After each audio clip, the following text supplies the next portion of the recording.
سلام دوستان، وقتتون بخیر. آنباکس دستگاه آرگوس A هست خدمت شما که عرض شود. مشخصات فنیش: این دستگاه باتریش 1100 میلی آمپره. خدمت شما که عرض شود 2 تا کارتریج روشه، کارتریج 14 یک کارتریج 7 سمین و کابل شارژش هم تایپ سیه. خدمت شما که عرض شود چند حالت کشش داره، یعنی 2 حالت کشش داره. خدمت شما یه حالت بقولان اکو داره و یه حالت سوپر. خدمت شما که عرض شود متعلقات دستگاه: یه کارتریج اضافه، یه دونه بند و یه دونه کابل شارژ و حالا خود دستگاه کلید آفان داره، از اینجا روشن میشه. بعد حالتهای کشش: حالت اکو داره و سوپر. 5 بار تون میزنیم اینو میاد رو حالتها. این الان لوکه، بعد این مود، این پاف کلیه که تعداد کامات رو پاک میکنه. این اکسیت خروج از برنامه هست. این هم که بقولن اطلاعات دستگاه رو نشون میده و این هم حالت مود نگرش میداریم. رو حالت مود که نگه داریم میره رو حالت اکو داره و سوپر، 2 حالت کشش. حالا هر کدومش که بقولن کامش براتون راحت تر بود از همون دیگه استفاده میکنید. حالت اکو و سوپر.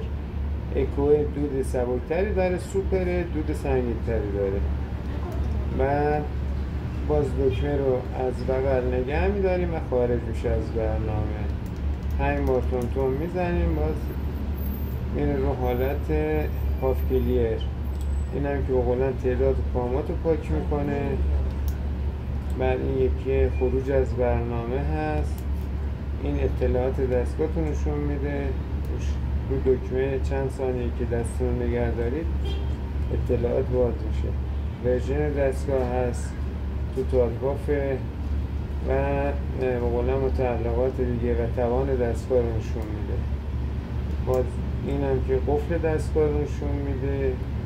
خدمت شما که عرض شود این هم از این حالت مطمئن با تون میزنیم. این حالت پاره. بعد کارتریجش هم که کارتریج آرگوس، این 2 میل هست کارتریج 3 میلش هم تو بازار موجوده. دستگاه جوندار، دستگاه خوبیه. کلید آفاهان، این هم که بقولن توان دستگاه رو با این بالا پایین میکنیم و این هم که ایرفلوه، درچه تنظیم هواشه. این خدمت شما که عرض شود دستگاه جوندار خوبیه، دستگاهی که بردش خیلی قویه، باتریش خیلی قویه. باتریش 1100 میلی آمپر باتری داره.